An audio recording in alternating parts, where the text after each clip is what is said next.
Buenos días a todos los presentes y a todos los hermanos y amigos que están allá en el Internet, siguiendo fielmente el programa semana a semana. Vamos a comenzar el de hoy, como de costumbre, pues pidiendo la presencia del Espíritu Santo aquí entre nosotros.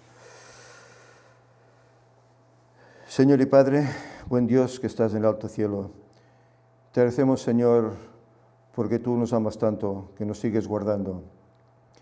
Tú nos das tiempo de vida y en el transcurso de la semana nos das un nuevo sábado en el cual poder estar aquí con los hermanos reunidos para escuchar más de ti, saber más de ti, aprender más de ti. Señor, ayúdanos para que todo esto que en este programa, tanto de Escuela Sabática como en el sermón, se diga, todo sea para que nos podamos llenar de tu presencia, llenar de tu palabra, obtener conocimiento, obtener más verdad, Señor, para vivirla en nuestras vidas y también de esta forma compartirla con aquellos que aún no te conocen. Señor, sabemos que el tiempo pasa rápido y no nos daremos cuenta y tú vendrás. Ayúdanos, Señor, a prepararnos pues para estar listos para ese gran día en el cual vengas a buscarnos. Que podamos ser de aquellos, Señor, que hayamos ido al descanso o no, podamos estar en pie, esperándote, diciendo, este es nuestro Dios, le hemos esperado y nos salvará. Señor, que tu paz quede con nosotros, que tu Espíritu dirija todo y que todo sea para alabar tu nombre. Danos un buen sábado, Señor, ayúdanos a guardarlo y a estar atentos ahora a todo lo que aquí tú nos vas a decir. En el nombre de Jesús te lo pedimos. Amén.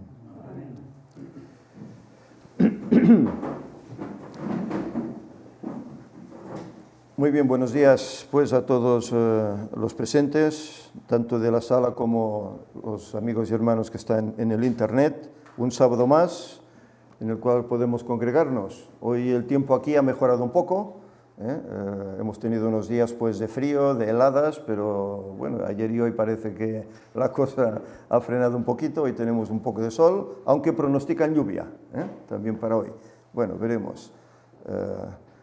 Todo conviene, que como dice Pablo, no todo es lícito, pero todo conviene, y la lluvia es necesaria. Además, aquí que hemos tenido un tiempo también de sequía, conviene. Bien, vamos pues a lo que nos trae, que es en primer lugar el estudio, el repaso, más bien de la lección que hemos tenido en la Escuela Sabática de esta semana. Seguimos con el libro de Nehemías, ya en el capítulo 10, y esta es la lección número 8. La cual se titula Dios y el pacto. Sabemos que el Señor ha obrado pactos con sus hijos, ya desde el Edén. Según se comenta, incluso la Escuela Sabática lo dice, en la Biblia se encuentran 16 pactos que el Señor hace con su pueblo, con diferentes personajes, a veces con el pueblo en conjunto y a veces con personajes individuales. Pero se calcula que hay unos 16 pactos que el Señor hace. Y hoy veremos pues parte de estos pactos. Sobre todo el pacto que hace ese pueblo que viene de allá de Babilonia, que han levantado la ciudad, han levantado el templo y quieren ser fieles al Señor. Y optan por celebrar un pacto con el Señor, que veremos cómo el pacto luego es firmado por los mandatarios, etcétera, etcétera. El versículo inicial, bueno, no es el versículo, son dos versículos, Nehemías 9:38, que dice, a causa pues de todo esto, nosotros hacemos fiel promesa y la escribimos, firmada por nuestros príncipes, por nuestros levitas y por nuestros sacerdotes. Y en el capítulo 10:39 dice, y no abandonaremos la casa de nuestro Dios. Es decir, ellos aquí se nota en estas palabras cómo tienen un objetivo claro, y es ser fieles a Dios. Y por eso dicen una promesa que escribimos y firmamos tanto los príncipes como los levitas, como también los sacerdotes. Eran, por así decir, el rango superior del pueblo, ¿verdad? Pero veremos en la lección cómo nos dice que también el pueblo estaba dispuesto también a obedecer estos requisitos y a firmarlos, a ser fieles. La lástima es que las cosas no duran siempre. A veces el hombre hace promesas, el hombre hace planes, de querer obedecer, de querer cumplir la voluntad del Señor, pero a veces eso no se cumple, a veces se tuerce. Y gracias a Dios que tenemos un Dios de tanto amor, que a pesar de que nos torcemos, tanto ellos como nosotros, ¿qué hace? Sigue buscándonos y sigue teniendo paciencia. Es el Señor el que hace el pacto con el pueblo. Es Dios mismo. ¿Tenía necesidad Dios de hacer un pacto con una raza caída? Unos seres que se han apartado de Él, que le han dado la espalda, pero en cambio busca a estos seres queridos para Él y hace un pacto con ellos. A tal punto que vemos como, digamos, la cumbre del pacto es aquella cruz, ¿verdad? Eso fue la cumbre. Ahí se derramó todo el amor del cielo por estos seres caídos que éramos nosotros. La nota del sábado es interesante. Nos dice, ¿qué quiere decir la Biblia cuando habla del pacto? La explicación más fácil en este tipo de pacto bíblico es que es el establecimiento legal de una relación entre Dios y su pueblo. Pero fijaros, es Dios quien dice, tú eres mi pueblo, yo soy tu Dios. Es Dios, ¿eh? No es el hombre que dice, tú serás mi Dios. No, no. Es Dios quien dice, tú serás mi pueblo, yo seré tu Dios. Más allá de esto, dice, podemos ver que se usaban pactos escritos entre otros pueblos en el mundo antiguo, a menudo entre los dirigentes y sus vasallos. Y el Señor toma ejemplo de eso. ¿Os acordáis cuando Cristo hablaba con el pueblo? ¿Cómo lo hacía? ¿Cómo hablaba? ¿Qué usaba para dirigirse al pueblo? Parábolas, ¿verdad? ¿Qué eran las parábolas? Eran actitudes cotidianas de la vida que ellos conocían bien para que entendiesen. El problema es que a veces hasta ni los discípulos comprendían, ¿no? Tenían la mente tan cerrada que no entendían. Pues aquí el Señor hace lo mismo, toma de aquellos pactos que hacían las naciones entre ellos, el servidor los servidores con el príncipe, etc., y asemeja algo parecido para hacerlo Él con su pueblo, para que entiendan cuál es esta voluntad de Dios y que realmente los ama y los quiere. Dice, estos pactos se establecían porque eran beneficiosos para ambas partes. El dirigente cuidaba al pueblo y el pueblo le pagaba el tributo. Había un pacto, ¿no? Yo os protegeré, siempre y cuando vosotros me paguéis un tributo. Pero claro, el rey no trabajaba. Los gobernantes no solían trabajar, necesitaban que alguien los sostuviera, ¿no?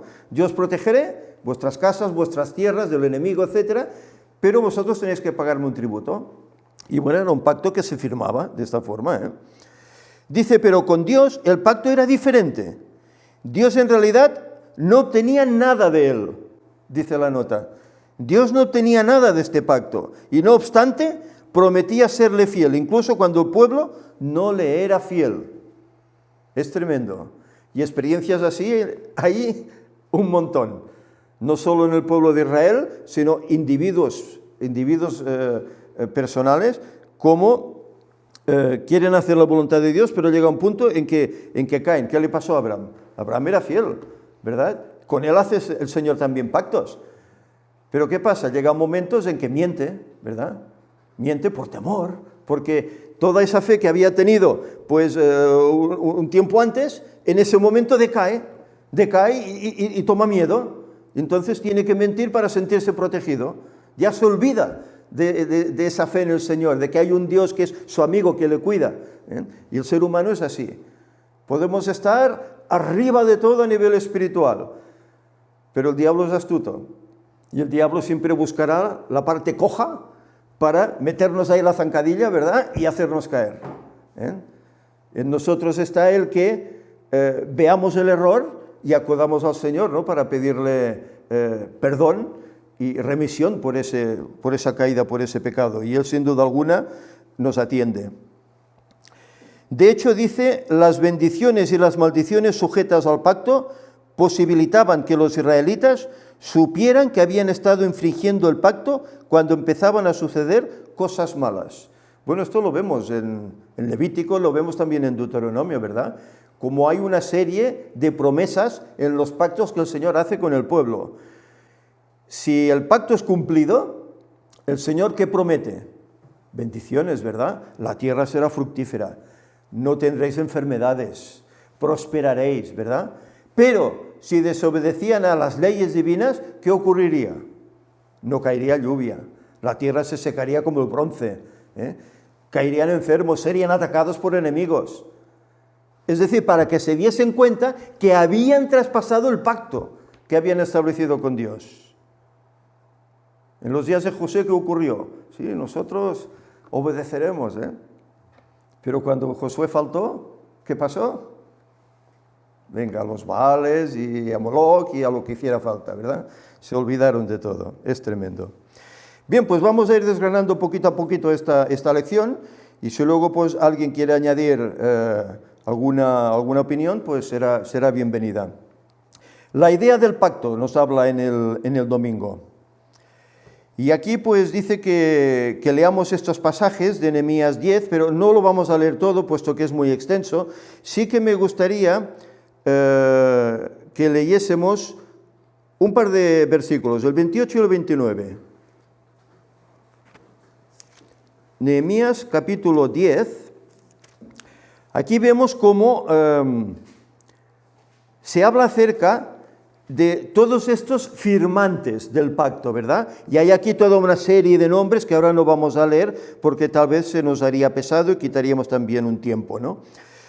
Pero después de hablar aquí de todos esos personajes, de los príncipes, etcétera, etcétera, que son los levitas, los sacerdotes, que son los que firman el pacto, dice el versículo 28 y el versículo 29.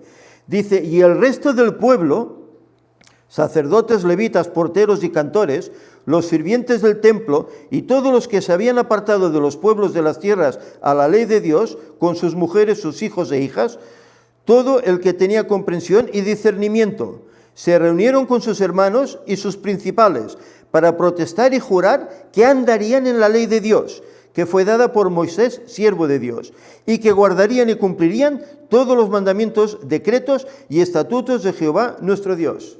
Es decir, es lo que antes decíamos, ¿verdad? Todos se ponen de acuerdo, incluso el mismo Nehemías, que era el gobernante, todos se ponen de acuerdo en ser fieles y firmar ese decreto, ese pacto de ser fieles al Señor. Esta era la idea del pacto. Y bueno, y aparentemente, pues lo cumplen.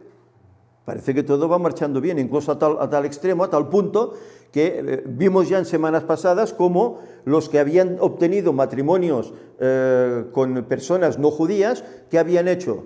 Pues se habían separado, ¿verdad? Porque no era la voluntad de Dios. ¿Por qué? Bueno, por lo que siempre decimos, de ellos iba a venir pues la simiente, ¿verdad? Cristo, y tenía que ser un pueblo digno, puro, no tenía que estar mezclado, ¿verdad?, con creencias equivocadas, etc. Y por eso lo hicieron. Fueron fieles. La lástima es que Nehemías no termina muy bien. La lástima es que al cabo de un tiempo todo esto se terminó. Y es triste. Pero esto demuestra cómo es el corazón humano. Cuando la Biblia dice, no hay justo ni uno, no se equivoca. No, tristemente no se equivoca. Realmente es así. A veces prometemos y nuestro deseo es cumplir, ¿verdad? Pero a la mínima, dejamos de hacerlo. Y es triste. Y el Señor conoce la condición humana. Conoce, porque sabe lo que el pecado obra en la mente, en los corazones. Y Él tiene paciencia. Y a pesar de tu error, ¿qué hace? Te sigue buscando. Te sigue perdonando. ¿Qué Dios hubiese hecho esto? ¿Qué Dios? Cuando parece ser que los demás dioses lo que pedían que era sacrificios, incluso de vidas humanas, ¿verdad? ¿Qué Dios? Entre comillas, puesto que no hay ninguno más, Él es el único, pero tenemos ese Dios que es así, ¿verdad? ¿Qué querías comentar? Y que realmente el ser humano nacemos con esta tendencia, ¿no?, a ser egoístas, a buscar nuestras propias soluciones, a intentar marcar nuestro propio camino. y esto, si no estamos vigilantes, pues acaba dominándonos, aunque en un momento hayamos hecho una gran contrición y hayamos hecho un gran arrepentimiento y nos hayamos hecho pacto, pero esa vocecita siempre está ahí presente, ¿no? Siempre está ahí. Entonces, claro, nuestro objetivo, ¿no?, para prepararnos para poder encontrarnos finalmente con Dios es poder entregarnos totalmente a Él en este sentido y pedirle que realmente nos rescate de esa situación, ¿no?, de esa situación en la cual hay esa tensión siempre con esta manera de hacer propia, ¿no?, con esta preocupación por ti mismo y qué dirán los demás, y siempre con esta historia, ¿no?, en vez de centrar nuestra mirada en Cristo, ¿no?, y en Dios Padre, ¿no? ¿Por qué Jesús decía a sus discípulos, orad? Orad siempre, orad sin cesar. Incluso Pablo sigue repitiendo estas palabras, orad sin cesar, no os canséis de hacerlo. ¿Por qué? Porque necesitamos esa comunión con el cielo, ¿verdad? Que a veces nos podemos creer que sin eso ya somos suficientes y ya podremos ir para adelante, ¿verdad? Venciendo batallas. Y cuán equivocados estamos, porque cuando nos creemos fuertes es cuando entonces podemos caer. Y el Señor lo tiene en cuenta. Y fijaros, aquí la lección nos habla acerca pues, de estos diferentes pactos y nos dice el porqué del pacto. Dice, aunque solo los líderes firmaron el documento, el texto señala claramente que el resto del pueblo se comprometió. Todos lo hicieron. ¿Por qué el pacto era tan trascendente que todos deseaban celebrar un acuerdo con Dios? Y dice aquí, el pacto era importante porque formaba parte de la historia de Dios en su trato con la humanidad pecadora y demostraba el anhelo de Dios de relacionarse con la gente. También permitía que el pueblo demostrara su deseo de ser dedicado a Dios. Es tremendo, esta nota es bonita, es importante, Era el deseo que Dios tenía de relacionarse con el pecador. ¿Para qué? Para restituirle, ¿verdad? Y aquí se nos habla acerca de la historia bíblica de la creación. Ese fue el primer pacto. ¿Queréis comentar algo? Luego hablaremos de esto. Sí, una cosa que creo que la lección, bueno, está bien las palabras, pero creo que se queda corto, porque es verdad que Dios no gana nada, pero no es que no gana nada, en realidad Dios sufre pérdida. Sí, claro. Es decir, por ese pacto que Dios tiene la iniciativa, nosotros ganamos todo. Sin merecerlo. Sin merecerlo, pero Dios no es que no gana nada, Dios inclusive sufre una pérdida. Y una pérdida, y inclusive el mismo Jesús se arriesgó a una perdición eterna. Sí. Es decir, es una cosa totalmente inversa. Nosotros ganamos todo y Dios inclusive a perderlo todo también. Entonces ahí ves el amor más abnegado que puede existir y que es lo que se manifestó en la cruz especialmente. Dice que hay gozo en el cielo cuando un pecador se arrepiente, ¿verdad? Y hace el pacto con el Señor. Hay gozo en el cielo, ¿no? Pero también hay tristeza. ¿Cuándo? Cuando a alguien le muestras la verdad y esa persona no acepta, también hay tristeza. Hay lloro, ¿verdad? Lo hemos visto en el Apocalipsis, ¿verdad? Como incluso el cielo lloraba por el sufrimiento que el pueblo de Dios había recibido a través del tiempo. Lloraba por eso. Por eso no es de extrañar que al final de todo se exclame aquel grito de júbilo, ¿no? Gloria al Señor, porque ya somos libres del asedio del diablo. Porque es un asedio que ha seguido 6.000 años, 6.000 años, 6.000 años, no solo son esos 1.260 años, no, son 6.000 años de asedio. Ya desde Adán, ¿qué le ocurrió a Adán? Aquí se habla de ello, ¿verdad? ¿Qué ocurrió a Adán? El Señor lo crea, le da todo, puede ser súper feliz, lo tiene todo a su alcance, la relación con el Señor regularmente, a diario, pero en cambio cede ante una mínima, por así decir, tentación. Cede, tanto uno como el otro. Y el Señor se olvida de ellos, los desecha. No, hace un pacto con ellos, ¿verdad? Hace un pacto con ellos. Ya el primer pacto era hay un árbol, pero no comas de él. Y el hombre cumplía ese pacto, Pero llega un momento en que aquello que antes decíamos, uno se siente bien, uno se siente fuerte, ¿y qué pasó con Eva? Bueno, como estoy bien, me voy por mi cuenta, ¿no? Yéndose por su cuenta, cedió.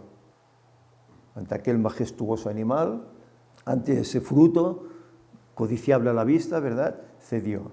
¿Y él qué hace? Pues por no perderla a ella, que la amaba, cede voluntariamente. Ella fue engañada, pero él cede voluntariamente. Pero el Señor no se olvida. Y luego Génesis 3:15 lo demuestra, ¿verdad? Cuando Él hace ese pacto, esa promesa que vendrá el Redentor, el cual ellos creían que sería ya su hijo, ¿verdad? Ese primer hijo que tuvieron, Caín, se creían que era él. Pero no.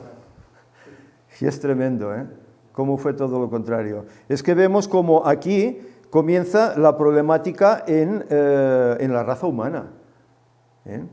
Porque ellos tienen dos hijos, los dos primeros hijos, pero cada cual iba hacia un lado distinto, ¿verdad? Lo vemos cuando ofrecen el sacrificio.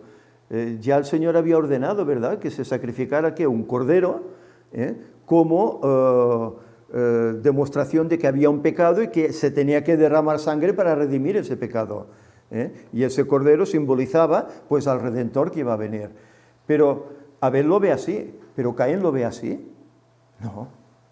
Él presenta su trabajo personal y cree que está bien, y el Señor le rehúsa. Pero llega todo a tal punto que, bueno, vemos cómo quita la vida de su hermano, pero además él se va de la presencia del Señor.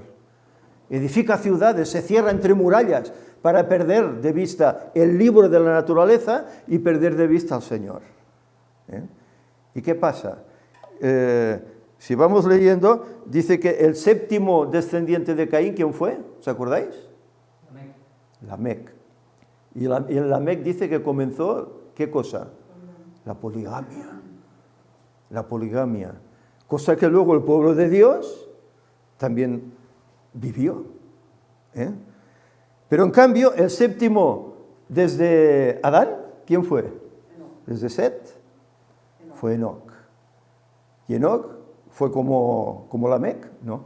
Dice que caminó con Dios a tal punto que ¿qué pasó un día? El Señor lo llevó con él.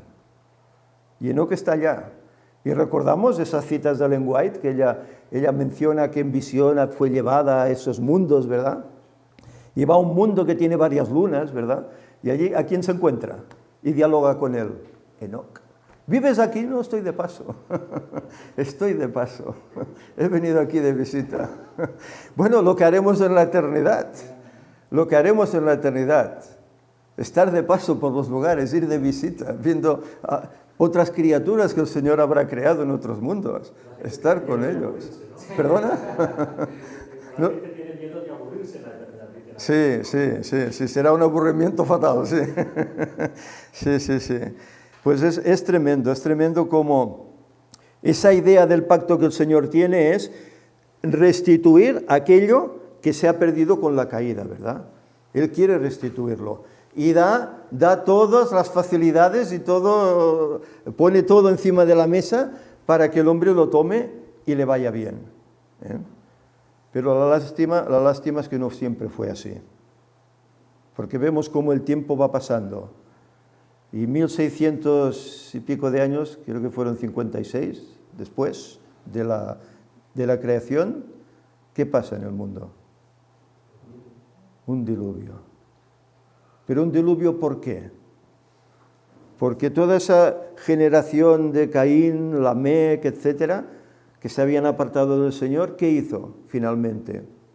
Arrastrar y contagiar a aquellos que venían de Set. Del mismo Enoc, Matusalén, etc. Arrastrar a esos. Y a tal punto llega al extremo que el Señor dice que no hay nadie justo en la tierra. Él solo ve a uno. De todos, a uno. ¿Cuánta gente habría en el mundo en aquella época? Bueno, habían pasado 1600 y pico de años, ¿no? 1656. Aquella gente eran longevos, vivían cerca de 1000 años, no 1000 años, pero cerca de 1000 años. Ya dijo que un día es un día, exacto, no llegaban. Pero ¿qué había ocurrido? Pues que habían tenido pues mucha prole, seguramente, no como hoy tienes un hijo, 2, tal vez 3, pero en aquella época, bueno, solo Jacob, ¿cuántos tuvo? Tuvo 12, y fue mucho posterior. Pues ¿cuántos no tendrían aquella gente? Pues podrían tener docenas de hijos, a tal punto que cuando llegó esa fecha del diluvio, pues ¿cuánta gente podía haber? ¿Miles? ¿Cientos de miles? ¿Tal vez millones? ¿Tal vez millones? Pues cuando la Escritura dice como los días de Noé, es lo mismo que decimos acerca de la edad de Adán y la edad de Cristo, ¿no? Hay un paralelismo. Si Adán vivió 33 años o Cristo 33 y medio, quiere decir que Adán, el primer Adán, vivió lo mismo, ¿no? Pues si como los días de Noé, hoy, que son como los días de Noé, hay 7.000 o 7.500 millones ya, ¿qué no sería en aquel tiempo? Número arriba, número abajo, más o menos por ahí iría. Pero de todos ellos, solo uno, es tremendo. Bueno, esto era una victoria para el diablo, ¿verdad? Esto parecía una victoria para el diablo. Es que ahí parecía que el diablo pues ya era dueño y señor de este mundo y había derrotado a Dios. En otras ocasiones se lo echaba en cara, ¿verdad? ¿Os acordáis en la época de Wolf? Como el tema del día y la hora, ¿verdad? Dice, les echaban a la cara, ¿verdad? El mismo diablo les echaba a la cara a los fieles, ¿ves? Y al mismo Dios, mira, todo lo que haces por ellos, y mira, no quieren que vengas. Solo ponen excusas para tu venida, porque no están preparados, no quieren que vengas, no te quieren. Es tremendo. Y eso siempre ha estado así, siempre ha estado así. Pero había ese justo, con el cual el Señor también hace pacto. Lo toma como justo. ¿Y qué le dice? Que prepare un motivo de salvación. ¿Cuál era ese motivo de salvación? Un barco tremendo. Yo no sé en la época si habría barcos o no habría barcos, se supone que tal vez habría barcos, pero un barco en seco, un barco en un lugar seco, no era normal, esto era de locos, ¿no? Que construyas un barco cerca del mar, muy bien, pero en seco. Y él construyó un barco tremendo. Y el Señor le dio un plazo, 120 años, y vendrá el diluvio. Y Noé creyó al Señor, igual que lo hizo Abraham posteriormente, y cumplió con ese mandato. Hizo el navío.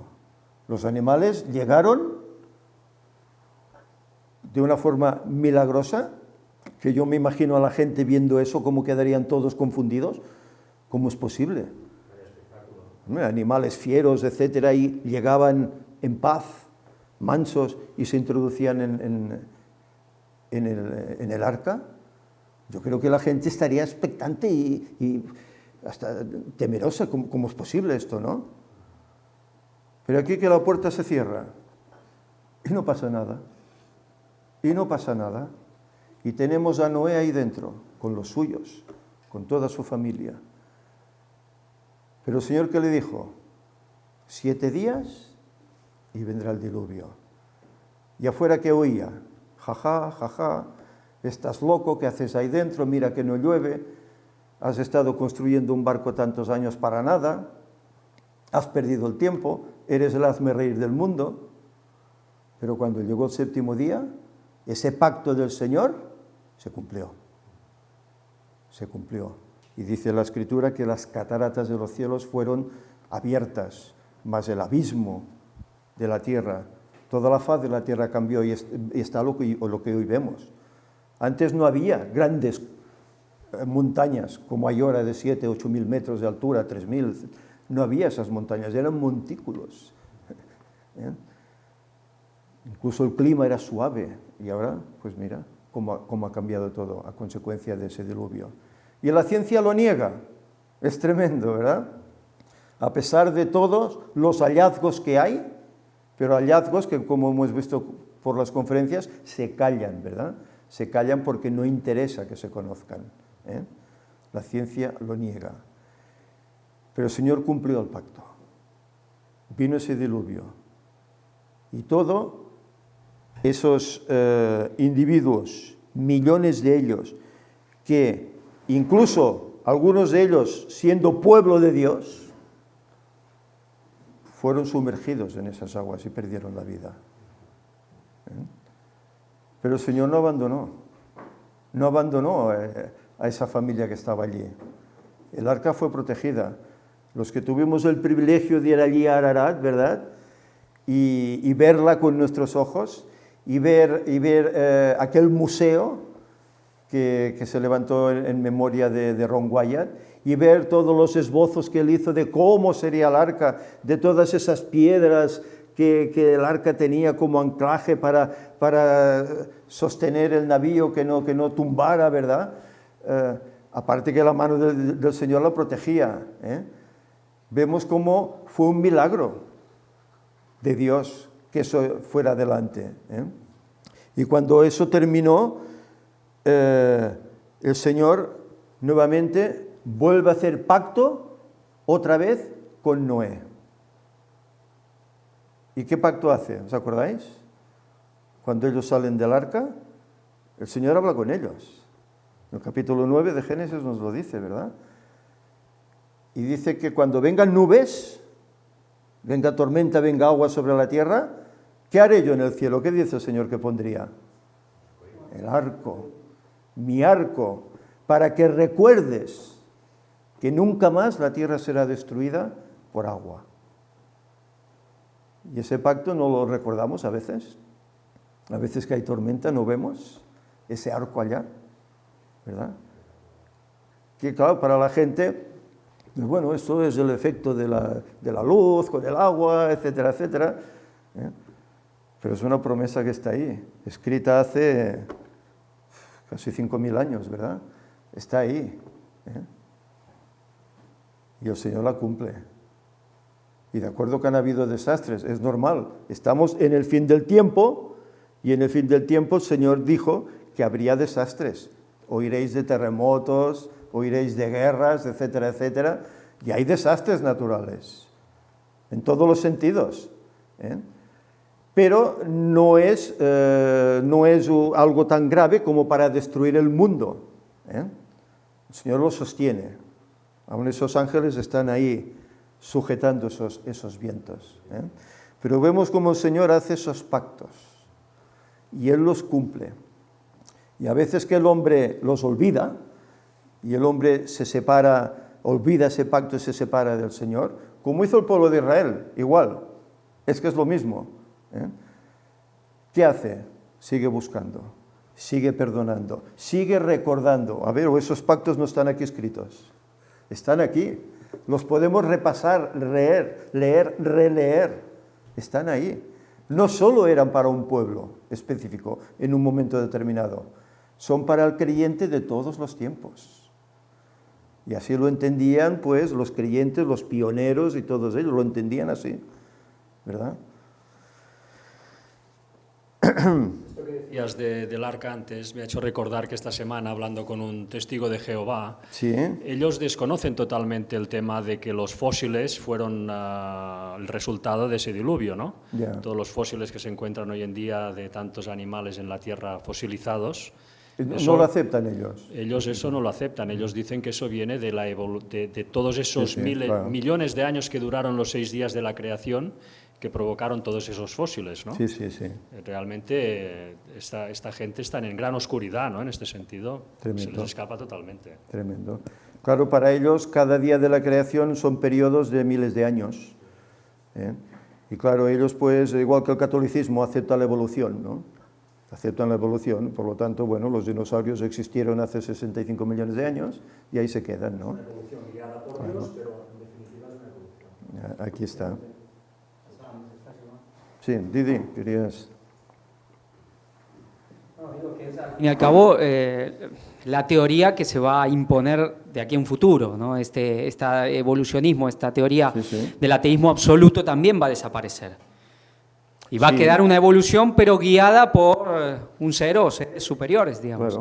Claro. Por eso sabemos la venida de Satanás como extraterrestre y todo.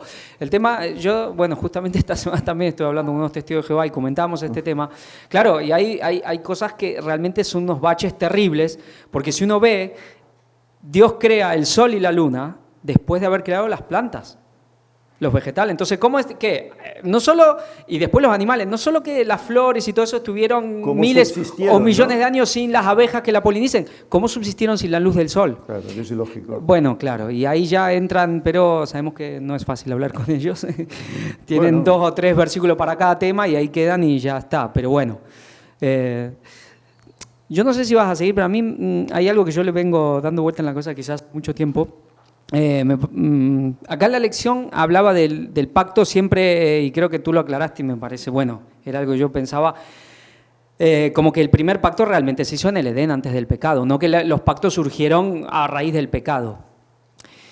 Lo que yo hace mucho tiempo le vengo dando vueltas es el nuevo pacto y el antiguo pacto, ¿no? Siempre lo he escuchado en una cuestión muy cronológica y es lo que se usa generalmente en el mundo, digamos, evangélico y hasta católico y de toda la cristiandad, decir, el antiguo pacto es todo el Antiguo Testamento, el nuevo pacto es a partir de Jesús, que es algo nuevo y con eso ya se dan licencia para hacer lo que quieran, digamos, ¿no? Desechar la ley o el sábado, esto.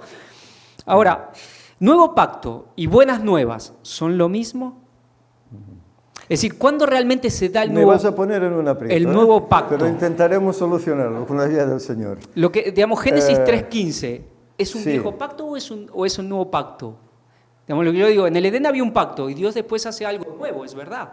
Entonces, ¿cuándo se pone en marcha de alguna manera, aunque sea el plan del nuevo pacto? Realmente hay 2 pactos y Pablo lo menciona, ¿verdad? Él lo dice a menudo, hay 2 pactos. Había un pacto que tenía que ver con la primera venida de Cristo. Y la preparación, lo que antes comentábamos, la preparación del pueblo para ello, ¿no?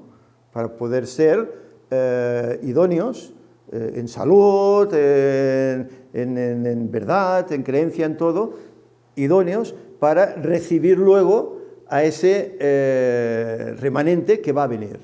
Recordemos que es a Abraham, ¿verdad?, que se le dice tu simiente, ¿no? En tu simiente serán benditas todas las familias de la tierra. No dicen las simientes. Abraham tuvo una infinidad tremenda de descendientes, ¿verdad? Pero dice en tu simiente. Claro, ¿la simiente cuál era? Uno, que es Cristo.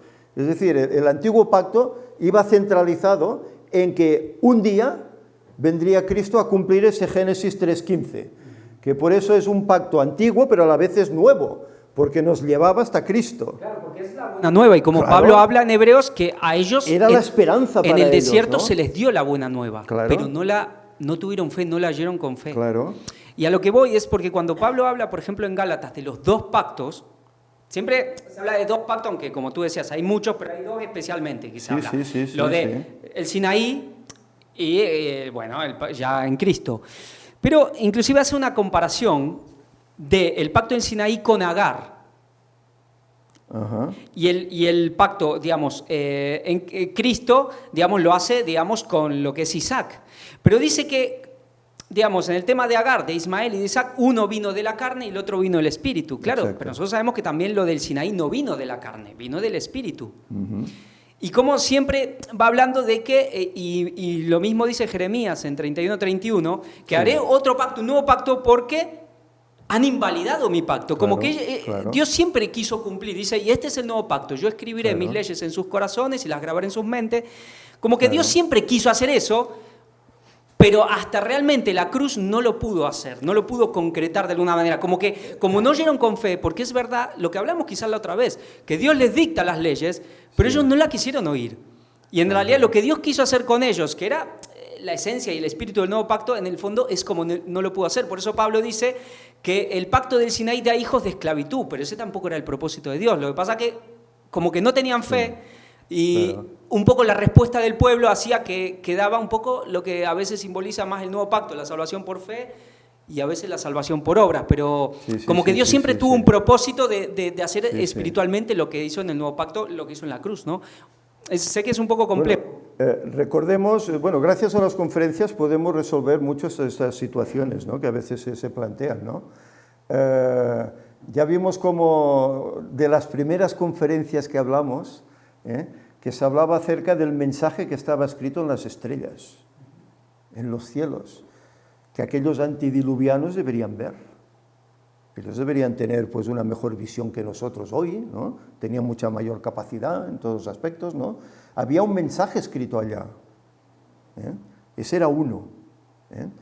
Y luego el Señor, pues lo que hace, y el pacto que hace con Moisés y el pueblo, ¿qué es? Escribirlo, darlo por escrito. Y les aconseja que cada 7 años, ¿qué tienen que hacer? Reunirse el pueblo en el lugar que les escoja, que sería pues Jerusalén finalmente, ¿no? Y allí cada 7 años, ¿qué tenían que hacer? Lo que hizo Nehemías con el pueblo. ¿Qué hicieron? Durante varios días, leer la ley. Pero la ley estaba escrita. Claro, ellos tenían que leerla y obedecerla. Este era el antiguo pacto. Te doy la ley escrita, salvo una. Que bueno, aquí entramos ya con el protestantismo, los testigos, etcétera, que ellos lo mezclan todo. Pero leyes, hay 2 tipos de leyes que dio el Señor a Moisés. Dio la ley que escribe el mismo Moisés en ese pergamino que él enrolla y le dice al sacerdote que lo ponga ¿dónde? Al lado del arca, fuera, al lado del arca, y le da una ley que la hace el Señor mismo, escrita con su dedo, en piedra, y le dice que ¿dónde debe ponerla? Al lado, no, dentro del arca. El arca sabemos que simboliza el trono, el carácter de Dios, y esa ley es su carácter. Por eso no podemos unir las 2 leyes como si fueran una misma. Una es la ley divina, escrita en piedra por Dios, y otra es la ley humana, escrita por el hombre, por Moisés. Que parte de esa ley, sabemos cómo, allá en la cruz, termina. ¿No dice que el templo se rasga en 2 en el momento que Cristo muere?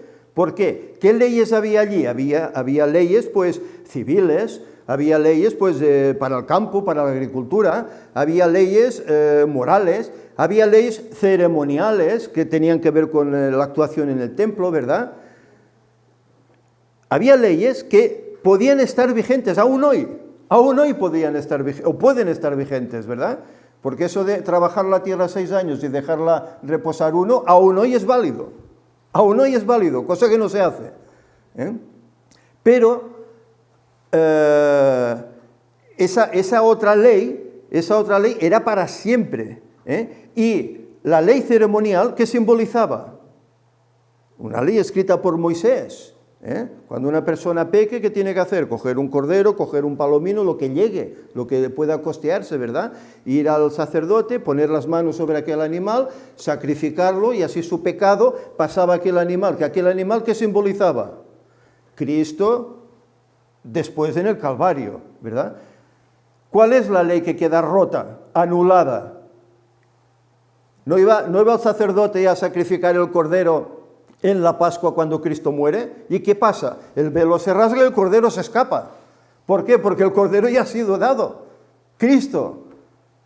Por eso hay leyes que son vigentes y otras que no. Ahora, todas esas leyes representaban el antiguo pacto, porque luego vemos, como en Jeremías, el Señor que dice, ya no quiere dar una ley escrita. Él quiere que la ley esté ¿dónde? En la mente, en el corazón, que la vivas, que la conozcas, que la tengas memorizada. Eso es lo que demandaba del pueblo. El pueblo leía la ley, pero al cabo de nada se olvidaba de ella y hacían la suya. Se olvidaban de Dios, iban a otros dioses, hacían sus sacrificios y convenía a otros dioses, etcétera, etcétera. Se olvidaban y luego, ay, mira, el Señor no me quiere. El Señor me maldice porque la tierra no me da frutos, no llueve, tengo enfermedades, me atacan los enemigos, es que el Señor es malo. Eso es lo que ellos pensaban, pero ¿cuál era el problema? El problema era no seguir obediencia al pacto que ellos tenían escrito, pero que el Señor no quería que fuera escrito. Mirad, hoy nosotros tenemos el pacto escrito. Este es el pacto que el Señor hace con nosotros. Pero ¿sabéis? Ese pacto tendríamos que tenerlo ya casi memorizado aquí en la mente. Tendríamos que saber todo. ¿Y por qué? Pues para practicarlo, segundo, para poder dar razón a los demás, ¿verdad? Pero claro, si está escrito, no, mira, quiero que me hables de la segunda venida. Oh, espera, ¿sabes qué? Voy a coger la Biblia y te explico lo que dice porque no lo sé. Hombre, no podemos ir así. El pacto tiene que estar aquí, tiene que estar en la mente. Y eso es lo que realmente nos hará ser pueblo de Dios. Y ese es el nuevo pacto. Pasa que luego el mundo protestante pues no acaba de entender y a veces pues se toman cosas difíciles que escribió Pablo, ¿verdad? Oh, es que estamos ahora bajo la gracia, ya no estamos bajo la ley. Pero Pablo dice que la ley que hace por nosotros nos muestra el pecado, nos muestra dónde hemos caído. Por eso la ley es vigente. No hay leyes en el mundo, ¿verdad que hay leyes? Hay leyes en la sociedad en todos los aspectos, en circulación, en el civil, hay leyes. Tiene que haber leyes, porque si no esto sería un caos. Ya con todo y con eso, a veces es un caos, pues imaginémonos que no hubiesen leyes. Pues es lo mismo, el Señor va a quitar las leyes, porque estamos bajo la gracia. Entonces, ¿cómo sabremos cómo conducirnos? Si no tenemos una directriz que lo marque. Pero esa directriz no tiene que estar escrita. ¿Tiene que estar dónde? Aquí. Y este es el nuevo pacto que el Señor hacía con ellos. Es el mismo, pero renovado de otra forma. En vez de estar escrito, aquí. Eso es el pacto eterno. Por eso es el pacto eterno, exacto. Sí, Ángel. Bueno, tuve la oportunidad de discutir esto con Javi también, no discutir, ¿no? Charlar. Charlarlo. Y bueno, es muy interesante el concepto porque, a ver, si te fijas siempre en la palabra de Dios, estamos en renovaciones de pactos. Sí. Los pactos se renuevan constantemente. Pero se renueva porque el hombre falla. Exacto, como el hombre falla, el Señor pero ¿en qué viene falla? otra vez. ¿En qué falla? Eso es un poco lo que Javi quiere comentar. ¿En qué falla el hombre para que se renueve el pacto? Dice Elena White, explica claramente, ¿no? Cómo dice que cuando se sacrificaba el cordero o cualquier animal en el santuario, ellos lo hacían por la fe de un Mesías que había de venir. ¿Vale? Al principio. Al principio. Por eso te digo, es lo que él viene a decir, ¿no? Sí. Se hacía por fe.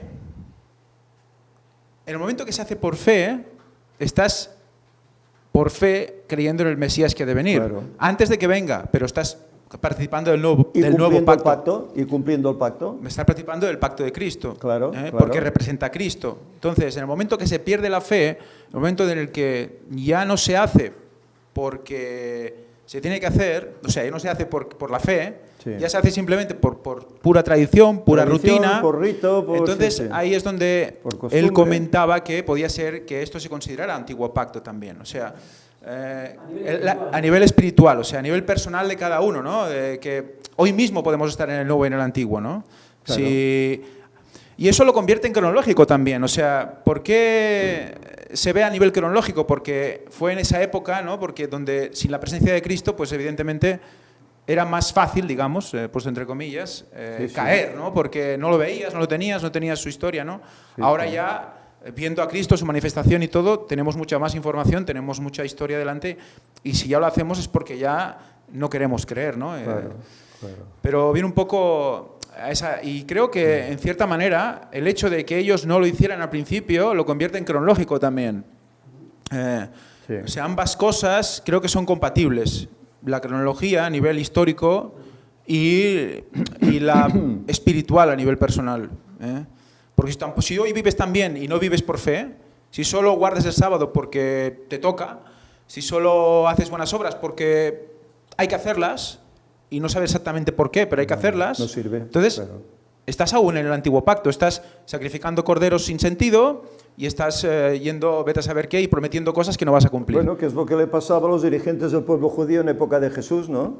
Ellos cumplían el antiguo pacto a rajatabla, letra por letra, pero no entendían el significado de todo eso, ese espíritu de toda esa ley. No la entendían, no entendían que eso marcaba hacia Cristo. Incluso lo tienen delante, pero no quieren aceptarlo. Es tremendo eso. Pero es que ese pacto antiguo, aún hoy nosotros tenemos que cumplirlo. A Adán se le dijo, no te acerques a ese árbol, ni lo mires, ni lo toques. A nosotros hoy se nos dice lo mismo. Cuidado con la tentación, cuidado, porque eres débil y el diablo está ahí y te hará caer. Es la misma tentación, es lo mismo. A Noé se le dijo, entra tú en el arca y los tuyos. Hoy se nos dice, acepta a Cristo, vive conforme a su voluntad, acepta todas esas verdades que el ministerio está enseñando, ¿verdad? Bueno, pues en nosotros está, es exactamente lo mismo, entramos o no entramos, aceptamos o no aceptamos. Es el mismo pacto, no tiene nada de nuevo, es exactamente lo mismo, pero presentado de diferentes maneras. Dime. Sí, por ejemplo, con lo que estábamos hablando, decía Ángel, en Carta a los Hebreos, que Pablo habla mucho de este tema, de los pactos, por ejemplo, él comenta eso, que a los judíos se les dio la buena nueva, pero no los aprovechó por no oír con fe. Claro, y no oyeron por fe la ley. Y dice que Dios quería darles un reposo, pero que no entraron. Pero también hablaba especialmente en la connotación espiritual, porque es verdad que se refiere un poco a la tierra de Canaán, que sí entraron, pero al final el pueblo de Dios no entró al reposo espiritual. No entendieron. Y después dice, y temo que algunos ahora tampoco estén entrando, tampoco hayan entrado. Y queda un reposo para el pueblo de Dios. Entonces, como a nivel espiritual tenía que ver un poco con lo que nosotros le llamamos el nuevo pacto. Es verdad, claro, algo que se dio ya desde la entrada del pecado, que sí tenía que ser ratificado con la sangre de Cristo. Claro. Pero un poco eso es lo que decía Ángel, si nosotros realmente vemos que la cuestión es la fe, si nosotros no estamos actuando por fe y si no por obras, es como que espiritualmente estamos fuera del reposo y estamos en el antiguo pacto. Y como lo comentábamos antes, Dios había querido siempre grabar sus leyes en los corazones, pero por la dureza de corazón tuvo que dar lo que nosotros le llamamos el pacto antiguo, que tú comentabas, todos esos ritos, ceremonias, escribir la ley en piedra. Sí. Por eso dice Jeremías, haré un pacto nuevo con ellos porque invalidaron mi pacto. Claro. Como que Dios quiso siempre dar este pacto eterno, escribir las leyes en el corazón, dar la fe de Jesús, pero también la resistencia del pueblo ha hecho que Dios ha tenido que hacer ciertos, eso lo que hablamos, acomodarse, bueno, que ya estaba previsto, y dar ciertos pactos y hacer ciertas cosas que no eran su propósito, pero como espiritualmente, digamos, ese nuevo pacto y antiguo pacto de alguna manera siguen en curso hasta el fin del tiempo. Lo que es un poco la salvación por fe y la salvación por obras. No sé si me equivoco, pero hay un poco de eso, creo, ¿no? Sí, también. ¿Y no es agradecer eso? Que el Señor quiera renovar nuevamente el pacto. ¿No es de agradecer eso? El mismo Israel se apartan a tal punto que tienen que ser deportados. La ciudad querida, destruida, y el templo, que para ellos era su vida, destruido. Pero ¿qué ocurre? El Señor les da otra oportunidad. Salen de allá, vuelven a edificar, vuelven a levantar el templo, ¿verdad? Pero ellos, ¿qué tenían en mente? Vemos que al principio, sí, las leyes del Señor, cumplirlas, guardarlas, pero con el tiempo se olvidan. ¿Y qué tenían en mente? Solo, el esplendor del templo, el templo. Que no entre nadie que no sea judío. Cuidado que se hace en el templo. Pero allí, ¿qué hacían? Comercializaban, vendían, ¿verdad? Por eso Cristo tiene que tomar aquel atajo del látigo y tiene que sacar a aquellos que hacían negocio en ese templo. Es lo mismo de siempre. El Señor tiene paciencia. Porque con todas esas actitudes era para volver a echar otro diluvio y volver a apartarlos y sacarlos. Bueno, ya lo dijo a Moisés, ¿no? Quítate que los voy a sacar de en medio, de ti haré una nación. Y Moisés, ¿qué hace? Intercede, como un buen cristiano que es, ¿verdad? Él ama a su pueblo. Con él tiene una tremenda experiencia, ¿verdad? Y responsabilidad, pero ama a ese pueblo. Y no, ráeme a mí, sí, del libro de la vida, pero a ellos no. Los quiere, a pesar de ser como son, los quiere. Mira que han hecho una y han hecho otra, Datán y Abiram y la adoración que hubo aquí hacia otros dioses, las prostitutas que vienen de otros pueblos y los tientan a todos, ¿verdad? Es tremendo todo lo que... Pero Él los ama. Ráeme a mí. Y al igual que Él, que es un ejemplo en este aspecto de lo que es el carácter de Dios, Dios hace lo mismo. Ama al pueblo a tal punto que quiere restituirlo y quiere buscarlo. Aún hoy, ¿no habla Pablo de que al final habrá judíos que se entregarán al Señor? Es un pueblo que, vale, cuando terminó la profecía de los 70 años, pues fue desechado, momentáneamente fue desechado, y el Evangelio luego era para los demás, griegos, rusos, españoles, y americanos, y chinos, y todos, ¿no? Pero ese sigue siendo el pueblo de Dios. De Él nos viene la salvación, de ese pueblo judío. De Él vino Cristo. El Señor lo recuerda. Y Pablo escribe en Romanos cosas a veces difíciles, ¿no? Que dice que todo Israel será salvo, ¿no? Pero claro, ¿a qué todo Israel se refiere? Se refiere a aquel israelita sincero que verá la verdad presente y la aceptará. Y entenderá que Cristo es su Salvador. Y que no que tiene que ir allí al templo pues a matar un cordero porque sí, porque es lo escrito de la ley, sin saber qué hace, ¿no? Tiene que entender eso. El Señor buscará aún a ese pueblo. Es decir, que todos esos pactos están totalmente vigentes. Todos están vigentes. Lo nuevo es solo la manera que el Señor tiene de presentarlo. Que no... Es el mismo pacto siempre. Es el mismo, es que no, claro, es que la tendencia que tiene el mundo protestante no es que antes había un pacto y ahora hay otro. No es que antes el Dios del Antiguo Testamento era un Dios asesino y luego el Dios del Nuevo es un Dios amoroso. No, es el mismo Dios, es el mismo Jehová. Tanto el Creador como el que mandó el diluvio, como el que protegía a su pueblo, como el que vino a morir, como el que vendrá a buscarnos de aquí a 11 años. Es el mismo Jehová y con un mismo pacto. Pasa que el Señor ha tenido que ir adaptando ese pacto, adaptándolo por nuestra cabeza dura. Lo ha tenido que ir adaptando para que de alguna forma podamos ir andando en ese pacto. El Señor tiene que adaptarlo a nuestra dureza. Es tremendo. Pero la realidad es esta. Solo hay uno. Pero uno presentado antes escrito y ahora pues tiene que estar aquí en la mente. Dime. Pero es que lo que al mundo protestante tanto le molesta, más que, bueno, sí que la ley, pero más que la ley es el sábado. Ya. Al menos, por eso es lo que destruye todo. O sea, ese es el punto. Ese es el punto A ver, clave. que sí que dice una vez salvo, siempre salvo, y todo, Claro. que la ley, bueno, El todo sábado lo que era para habla. los judíos, ¿no? Pero Dice- lo que más le molesta al mundo protestante es el sábado. O sea, Sí. todo lo que hacen, todo lo que dicen, va siempre a ese punto, ¿no? Porque Exacto. ese es el mandamiento que les sobra. Exacto. Porque ¿quién de ellos quiere matar? O al menos, Claro. si eres cristiano, pues no vas a ir a matar. O si eres cristiano, no vas a ir a robar. Bueno, en cierto modo, ¿no? En cierto- sí, Porque claro. no quieren matar, pero fuman. Sí, suelen sí. fumar, Bueno, o suelen beber, ¿no? Que eso también mata al cuerpo, y mata células, mata, lo quita que salud, y ¿no? lo que comen y todo el asunto, Claro. pero que al fin y al cabo, hablando ellos van a ese punto, al punto del sábado, sí, es lo sí, que sí, más sí. les estorba, y Sí, por eso sí. es que sacan tantas argumentos que no se sostienen por nada, pero Sí, sí. porque el punto de la ley o el punto del pacto, el pacto antiguo es el sábado según lo que ellos dicen. Sí, el sábado ha sido siempre la piedra de toque a través de la historia, sabemos cómo lo será al final de los tiempos, ¿verdad? De aquí a no muchos años. Por eso yo aquí recalco siempre, ¿no? Lo mismo, sigamos las conferencias, sigamos el ministerio del cuarto ángel. Es el ministerio del tercer Elías, del último Elías para este mundo, en el cual ahí se desarrolla pues todos los eventos que tienen que venir y de qué forma van a venir, para que estemos preparados para todo ello.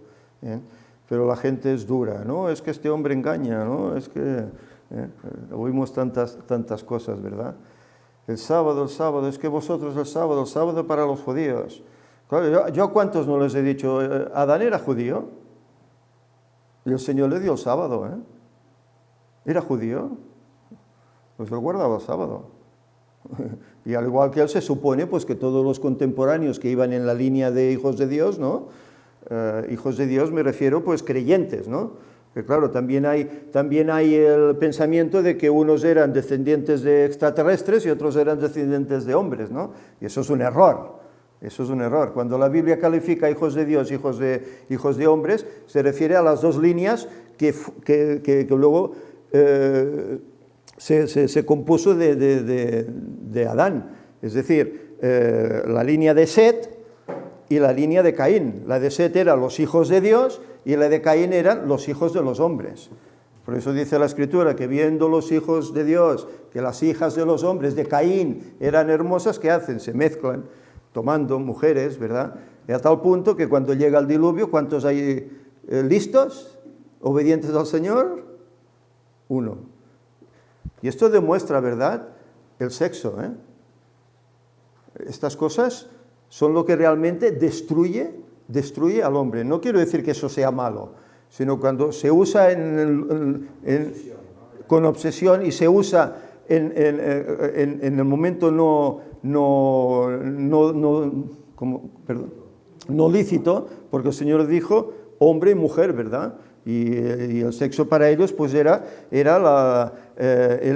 sentirse unidos, el estar juntos, el ser una bendición, ¿verdad? Pero hombre y mujer, matrimonio, por así decir. No yo con este y con el otro y con el de allá, hombres con hombres, mujeres con mujeres. Esto no es lo que el Señor buscaba. Y por mucho que quieran defenderlo, esto es así, ¿eh?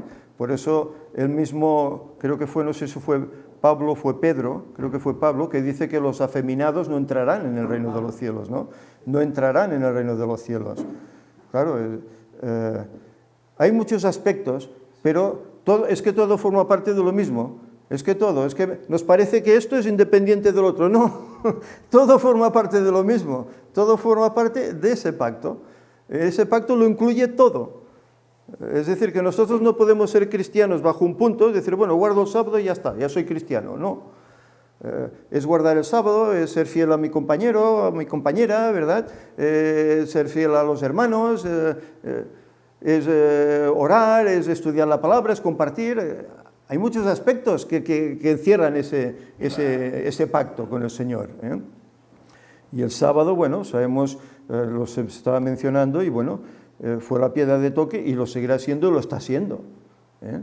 Porque aunque muchos no crean, solo hay que ver lo que yo antes decía. Se está presentando aquí los viajes que está haciendo el Papa, ¿verdad? Los trabajos que está haciendo él para llevar el domingo adelante, ¿verdad? Para dejar el sábado al margen, ¿eh? Para unificar religiones y naciones, y etcétera, ¿verdad? Es lo que está buscando. Pero sabemos cómo ese no es el designio divino. Eso es el camino de Caín, ¿eh? No es el camino de Set, no es el camino de los hijos de Dios. Y el sábado será esa piedra de toque que al final marcará quién es fiel y quién no. Porque en definitiva será la obediencia a quién lo que nos va a salvar. Si a uno o al otro, a Dios o al dragón. Ahí estará. ¿Querías comentar algo, Ángel? Sí. No sé si hemos dado muchas vueltas tal vez, no, pero bueno, es que todo tiene relación con la lección de esta semana. Y con el culto, que además es muy interesante, pues, porque... Me alegro. Sí, es muy interesante. Tengo que confesar que no había revisado la lección esta semana, por razones...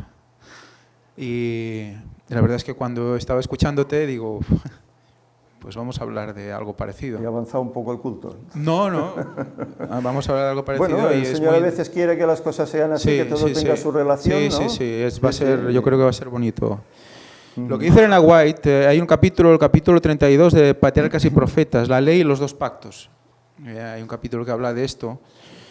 Y bueno, la esencia básica creo que es lo que has comentado, ¿no? Ahora lo dice ella, me dice, muchos confunden estos dos sistemas y se valen de los textos que hablan de la ley ceremonial para tratar de probar que la ley moral fue abolida, pero esto es pervertir las escrituras. Claro.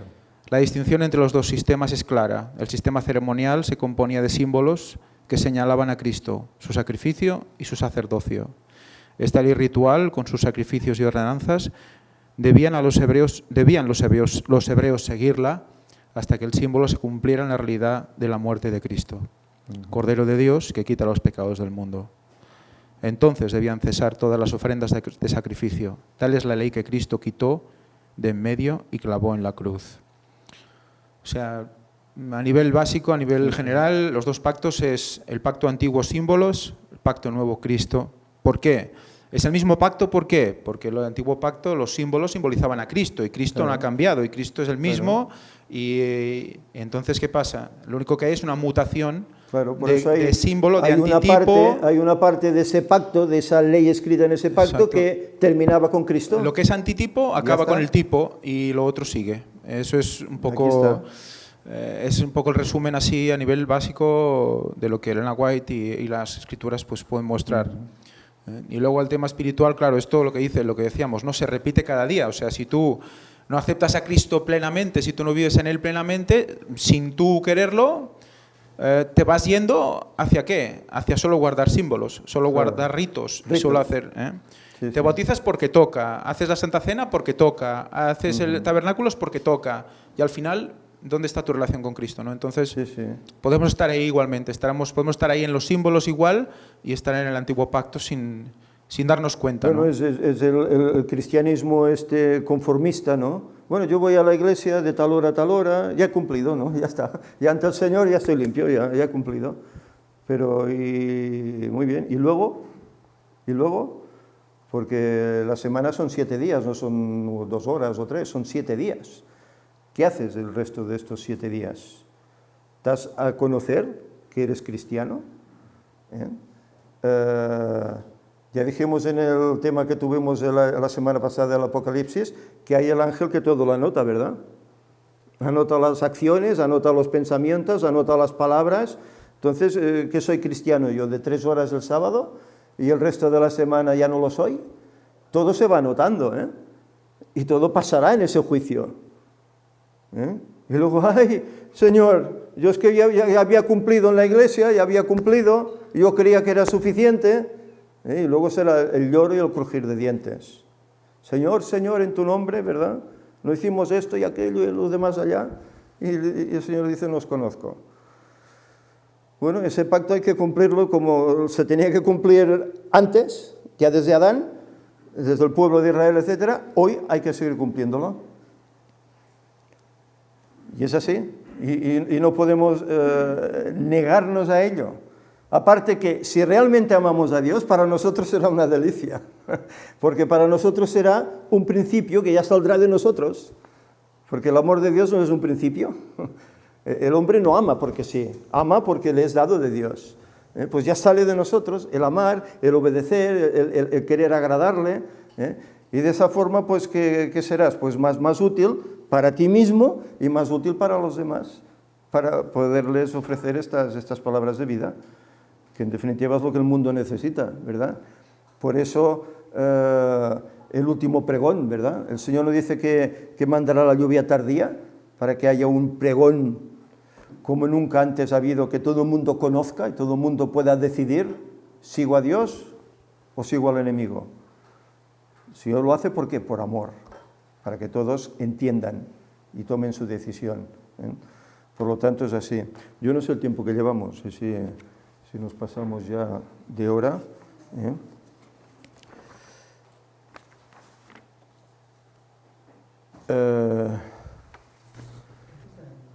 Bueno, aquí se habla también, la lección nos habla acerca de promesas, que bueno, son promesas recíprocas, unas las que hace Dios para con su pueblo, todo eso que decíamos, ¿no? Si eres fiel, pues todo marchará bien, tendréis buenas cosechas, etcétera, etcétera, no habrá enfermedad, etcétera, y luego promesas hechas por el mismo hombre, ¿verdad? Que son las promesas que ellos firmaron, para decirle al Señor, mira, vamos a ser fieles, ¿no? De aquí en adelante. Pasa que a veces hacemos promesas, pero a veces esas promesas no se cumplen. Se cumplen durante un tiempo y luego ya no me acuerdo la promesa que hice, ya uno se olvida y entonces hay estas caídas, estos errores. Hay aquí una nota que está en el libro CC, que es Camino a Cristo, supongo que es Camino a Cristo, ¿verdad?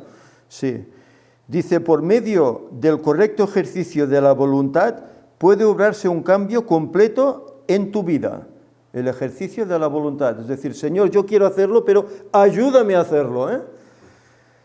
Al entregar tu voluntad a Cristo, te unes al poder que está por encima de todos los principados y las potestades. Tendrás fuerza de lo alto para sostenerte firme y rindiéndote así constantemente a Dios, serás capacitado para vivir una vida nueva, más precisamente la vida de fe. ¿Pero con qué poder? ¿Con el mío? No, con el poder de lo alto. ¿Rindiéndote a quién? A Cristo.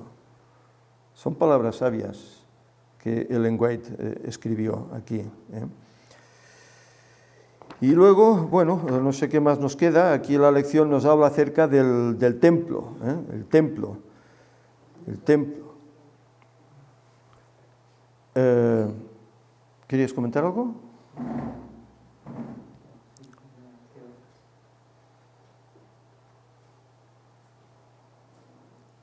¿Alguna nota? ¿Querías leer alguna nota? No, en realidad iba a ser algo, pero de lo que ya habíamos hablado antes de los pactos, pero bueno, ya se cambió un poco el tema, pero nada. Bien. Bueno, aquí en este apartado se nos habla que ellos también hicieron y firmaron esa promesa de no abandonar la casa de Dios, es decir, el templo, e intentar pues ser fieles. ¿Por qué? Pues porque allí había unas personas que ministraban, que eran los levitas, los sacerdotes, y ellos, bueno, pues no trabajaban las tierras, no tenían modo de sustento. Entonces, la promesa era que el pueblo debería dar esos diezmos, esas ofrendas, para que ellos pudieran sostenerse, los levitas y los sacerdotes. Y vemos cómo el diezmo era dado a los levitas, si no recuerdo mal, creo que era así, y luego ellos lo pasaban a los sacerdotes también, una décima parte, su diezmo, eso es, y así ellos podían sostenerse. Esto es una ley ya que Moisés escribió, ¿verdad? Cuando cosechéis la tierra, pues llevaréis el diezmo, ¿verdad? Y el diezmo era para eso, para que los ministros, los que oficiaban en el templo, pues pudiesen seguir haciendo ese oficio sin necesidad. Y bueno, hoy sigue estando en pie. Por eso en la iglesia pues se demanda el diezmo, ¿verdad? Para que el ministro pueda subsistir y pueda dedicarse a eso. La lástima es que, bueno, ya vemos cómo funciona la iglesia oficial, ¿verdad? Y a veces el diezmo que debe ser empleado para eso, para el sostén del ministro, pues a veces se emplea, y bueno, ya lo hemos dicho en las conferencias, ¿no? Se emplea en invertir en cosas inadecuadas, ¿verdad? O comprar cosas inadecuadas, en vez de invertirlo para el sostenimiento del ministro, ya que él no trabaja. ¿Qué hacía Pablo? ¿Recordamos? Pablo normalmente él vivía del diezmo también, pero había lugares donde no quería ser una carga para los hermanos, y entonces ¿qué hacía? Trabajaba con sus manos, haciendo tiendas, etcétera, ¿verdad? Con Ananías y Zafira, pero por lo general, pues los que oficiaban en el templo solo se dedicaban a eso, estaban ahí las 24 horas del día, necesitaban ese diezmo. Y hoy, pues el ministro lo necesita también, y sobre todo el ministro, pues que se dedica a trabajar para Cristo. ¿En qué sentido? Pues dando la verdad presente, la verdad auténtica, y ganando almas para él.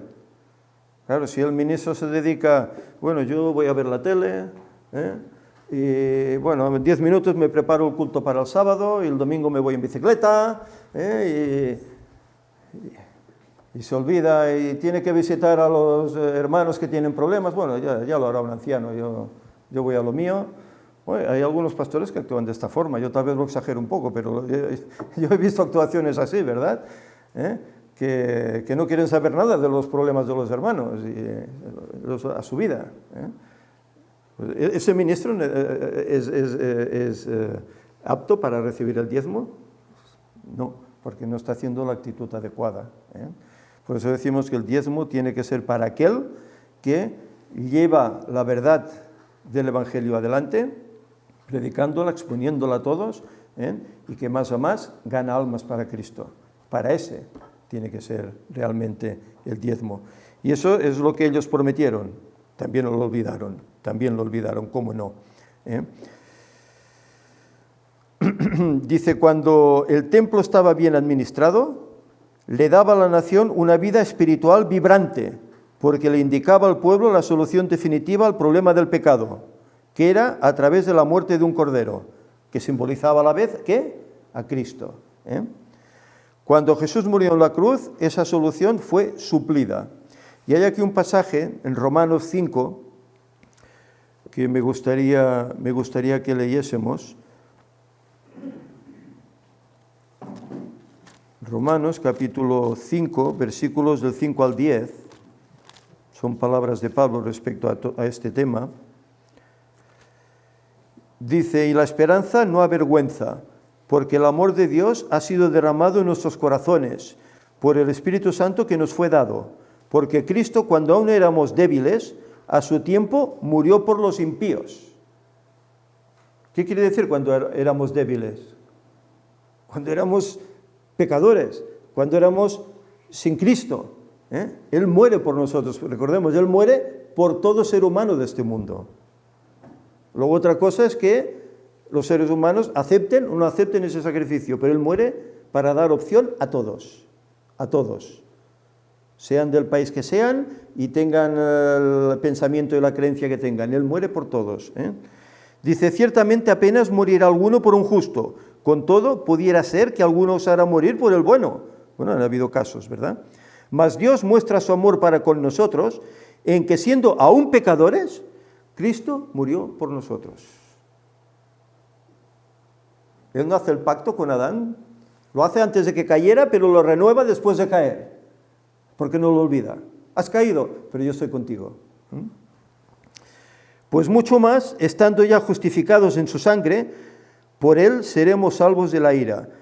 Porque si siendo enemigos fuimos reconciliados con Dios por la muerte de su Hijo, mucho más estando reconciliados seremos salvos por su vida, claro. Si siendo enemigos fuimos reconciliados, cuanto más si lo aceptamos. El mismo Jesús nos llama hermanos, hijos de Dios. Y no hay justo ni uno. Pero nos ama tanto que olvida esto, nos limpia. Nos dice que al final Él nos dará esas vestiduras blancas de pureza, que hará con nosotros un carácter digno, un carácter parecido al de Cristo. ¿Para qué? Para que podamos estar ante la presencia del Padre, que es santo. Y solo lo que sea santo podrá estar en su presencia. Por eso dice que ninguno que tenga mancha podrá entrar. La parábola de las bodas, Había un hombre que no estaba vestido. ¿Qué haces aquí? Echadlo fuera. Los demás estaban preparados para la boda. Eso simboliza que nada que esté sucio en el sentido pues espiritual, en todos los sentidos, ¿verdad?, podrá entrar. Si tú no aceptas a Cristo, si no aceptas sus requisitos para ser salvo, no podrás entrar. Y hoy tenemos que trabajar esa santificación, esa pureza, ese vestido. Hoy tenemos que trabajarlo y lo haremos con su ayuda. Bien, y finalmente la escuela sabática aquí termina con una nota de Ellen White, también en el Camino a Cristo, que se llama La consagración. La leeremos y con ello ya concluiremos. Dice, el servicio del santuario terrenal consistía en dos partes. Los sacerdotes ministraban diariamente en el lugar santo y una vez al año el sumo sacerdote efectuaba un servicio especial de expiación en el lugar santísimo para purificar el santuario. ¿Os acordáis de aquella diapositiva que os puse la semana pasada? Aquel sacerdote que pone aquellas manos en aquel macho cabrío. Eso es lo que os sucedía una vez al año, Yom Kippur. Día tras día el pecador arrepentido llevaba su ofrenda a la puerta del tabernáculo y poniendo la mano sobre la cabeza de la víctima, confesaba sus pecados, transfiriéndolos así figurativamente de sí mismo a la víctima inocente. Luego se mataba el animal. Sin derramamiento de sangre, dice el apóstol, no hay remisión de pecados. La vida de la carne, ¿está dónde? en la sangre. La ley de Dios quebrantada exigía la vida del transgresor. La ley de Dios quebrantada. La sangre que representaba la vida perdida del pecador, cuya culpa cargaba la víctima, la llevaba el sacerdote al lugar santo y la salpicaba ante el velo, detrás del cual estaba el arca que contenía la ley que el pecador había transgredido. Mediante esta ceremonia, el pecado era transferido figurativamente a través de la sangre, ¿dónde? Al santuario. Por eso una vez al año eso tenía que limpiarse. Y se hacía ese examen en el cual el pueblo tenía que estar a bien con el Señor, habiéndose arrepentido de sus pecados, ¿verdad? Entonces se ofrecía ese animal, que eran dos, como dijimos, uno era para lavar, digamos, esos pecados, que es esa sangre que luego iba a pasar al lugar santísimo, al arca, encima del propiciatorio del arca, y el otro, que se le imponía las manos, como condición de todos los pecados del pueblo caen sobre ti, y era llevado al desierto, donde allí pues fallecía comido por una bestia o algo así. Era lo que decíamos, el paralelo con el milenio, ¿verdad? Azazel, que era ese animal que era llevado al desierto, era el diablo cuando estará como 1000 años aquí, pensando en todo el pecado que he elaborado en este mundo. Y a cuánta gente he hecho daño, ¿verdad? Que no le servirá de nada, porque luego terminará el milenio y ya sabemos cómo volverá otra vez, ¿verdad? En ciertos casos, dice, la sangre no era llevada al lugar santo, pero entonces el sacerdote debía comer la carne, como Moisés lo había indicado a los hijos de Aarón al decir, la dio él a vosotros para llevar la iniquidad de la congregación. Ambas ceremonias simbolizaban por igual la transferencia del pecado del penitente al santuario. Estos son ritos que el pueblo de Israel hizo durante cientos de años. Durante cientos de años. Al principio sabían su significado, pero luego lo perdieron totalmente. Y para ellos era pues un rito más, una costumbre. Bueno, hay que ir, hay que hacerlo, porque la ley lo demanda, pero ya no sabían qué significaba. Por eso cuando Cristo viene no le conocen. No le conocen, habían perdido de vista lo que toda esa ley indicaba, que vendrá al final el gran Cordero de Dios que quitará el pecado. Un poco de lo que estábamos hablando antes, siempre es como el tema de la letra y el espíritu, ¿no? Obviamente que el pacto antiguo también tenía que ser por fe y apuntaba a Cristo, pero creo que la connotación a veces negativa, y por eso es la malinterpretación a veces que le da Pablo es porque los judíos no actuaron por fe, por eso decía que da hijos de esclavitud, porque en el fondo se aferraban a la letra, que no es mala la letra, pero sin el espíritu es que termina en eso, uno en esclavo. Creo, y la otra vez creo que era muy interesante, que quedó un poco porque es que hablábamos, bueno, cómo discernir. Y creo que el tema también es un poco, bueno, realmente escudriñar y valorar el por qué hacemos las cosas, ¿no? Porque claro, ellos y la gente cuando uno, bueno, cualquiera, si uno se apega a la letra, está realmente pensando que se está haciendo las cosas muy bien. Pero ese es el espíritu farisaico y a veces tema, hablamos de la oración, bueno, todo lo que uno tiene que hacer, que es parte del hábito cristiano, tendría que ser, pero hay un tema de realmente preguntarnos, bueno, el por qué hacemos las cosas, ¿no? Claro. Vale, estoy haciendo muchísimo, soy una disciplina impresionante, pero ¿por qué estoy haciendo las cosas? Y ahí creo que es un punto que sí puede ser trascendental para ser honesto con uno mismo y definir y saber si yo estoy actuando con un espíritu o con otro. Bueno, ¿cuál es lo que me mueve? ¿Qué es la intención que yo tengo para hacer esto o hacer lo otro? Por eso es el espíritu de la ley, que debe ser ese principio en nosotros, ¿no? Que debemos tener en nuestra mente, en nuestro corazón, y que salga pues espontáneamente. Claro. Y no lo hago porque la ley dice que tengo que hacerlo, ¿no? Y te quedas tan ancho, ¿no? Sí, no sirve para nada. Y sin duda vemos que es verdad que Dios quiso hacer una cosa con los judíos y al final ese pacto antiguo de todas las ceremonias, Dios quiso aclarar más para que ellos entiendan, pero no lo pudieron hacer. Y al final quedó como esa connotación negativa que en realidad no la tendría por qué tener, ¿no? Sí. Cristo mismo, ¿no? Les explica, habla acerca del divorcio, ¿no? Claro. Vosotros decís que, ¿no? Una mujer pues, que ha sido tomada en adulterio, no sé qué, que la puedes repudiar, puedes divorciarte y tomar a otra y tal y cual. Pero dicen, bueno, ¿y por qué Moisés permitió esto, no? El repudio de la mujer. ¿Y por qué dice Cristo? Por la dureza de vuestro corazón. Porque no entendíais el espíritu con el cual eso estaba escrito. Por eso Pablo dice Claro. que no era perfecta ese pacto, Claro. que tenía imperfecciones, claro, porque Dios tuvo que hacer cosas, permitir cosas para que ellos... Tenía imperfecciones porque el hombre exacto. no lo entendía Exacto. y no lo aceptaba. Exacto, y Por eso lo demás era totalmente correcta. Creo Ah, que es un poco lo que se hablaba aquí Claro. cuando uno puede estar más en el antiguo pacto en ese sentido, ¿no? Que se aferra a la letra y pierde un poco la gracia del espíritu y la fe, ¿no? Aquí está. Sí, Aquí sí. está. Bueno. Sí.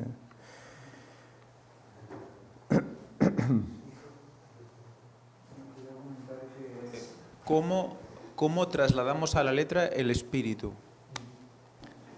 Porque claro, vamos, ¿cómo lo dejas escrito el espíritu en la letra? O sea, tú puedes escribir una guía, una base, que es lo que Dios escribió, ¿no? Incluso a través de los profetas. Pero el espíritu, lo que te mueve, lo que te hace interpretar, eso es muy difícil dejarlo escrito. Por eso tiene un límite la letra. Y si no hay espíritu, si no hay fe, si no hay algo más que lo pone Dios y si no dejas que eso funcione en ti, solo te quedas con la letra. Y ahí es donde creo que está la diferencia, ¿no? El Señor lo intentó todo para que ellos dieran ese pequeño pasito de fe, porque lo deja todo escrito, pero tienes que dar un salto de fe, porque, bueno, eso ya lo veo, vale, sí, pero tienes que actuar. Entonces, hazlo por fe. Si no lo haces por fe, sigue quedando la letra. Claro. Entonces tenemos como miedo de confiar en Dios y en cambio estamos más tranquilos si confiamos en la letra, ¿no? Entonces la letra nos tiene que llevar a Dios, no podemos quedarnos a medias, ¿no? Por eso es tan importante lo que decimos siempre, ¿no? El espíritu que hay dentro, ¿no? Y cómo al final tenemos que ser muy humildes y reconocer que si Él no quiere, no podemos. O sea, si Él no pone todo, no podemos, ¿eh? El espíritu tiene que ser de humildad. Tiene que ser un espíritu que se deje modelar, ¿eh? Si nos creemos ya orgullosos, engreídos, no hay nada que hacer. Ahí el espíritu no trabajará, es que no puede. No puede porque huye de una persona así. No puede estar en ese corazón. Él solo está en el corazón de aquella persona que está dispuesta a aprender, a someterse, a dejarse moldear. Como aquel alfarero, ¿verdad?, que habla en Jeremías, ¿verdad?, que tomó la vasija y la hizo perfecta, ¿verdad? Pero hasta que no lo consiguió, la rompía, la volvía a hacer, ¿verdad? El Señor hace esto con nosotros. A veces nos rompe, a veces permite que pasemos por problemas para que vayamos perfeccionándonos poquito a poquito, ¿eh? Y a veces pensamos, ay, ¿cómo es posible? Pero bueno, no lo ha hecho con todos, no lo ha hecho con todos, desde siempre. Que es necesario. Dice que por muchas dificultades entraremos al reino de los cielos. Si todo fuera un jardín de rosas, no estaríamos preparados. Que no tendríamos el carácter idóneo, la mentalidad idónea para estar ahí. Aunque allí no habrá ningún problema, ¿eh? Allí todo será color de rosa, ¿eh? Pero para vencer aquí, sobre todo la tentación, el diablo, pues hay que preparar nuestra mente, hacer el propósito, ¿verdad? Y hemos leído que el que lo pone todo en nosotros, ¿quién es? Cristo, a través del Espíritu Santo. Él lo pone todo para que podamos vencer como Él lo hizo, ¿eh? Si no somos salvos, ¿será culpa de Él? No. Únicamente la culpa recaerá en nosotros mismos, porque no habremos creído a ese Espíritu, ¿verdad?, de la ley, y no habremos hecho la labor necesaria, ¿eh? Por lo tanto, que el Señor nos ayude, porque la vida cristiana es un constante ir adelante, un constante crecimiento, nunca cesa. Nunca decimos, bueno, hasta aquí he llegado y he vencido, y ya está, no. Si Pablo dijo, he acabado y he vencido, ¿es por qué? Porque ya era su último día, era ya el final de su carrera, ¿eh? Pero ¿cuánto nos queda a nosotros? No sabemos. Por eso cada día hay que ir ahí, trabajando, ¿eh? No cediendo, no dando pies a que el diablo pueda poner su mano y hacernos caer. Si no queréis comentar nada más, pues ya terminamos, que el Señor nos bendiga en este aspecto y en este su día santo. Vamos a ponernos en pie y haremos una oración.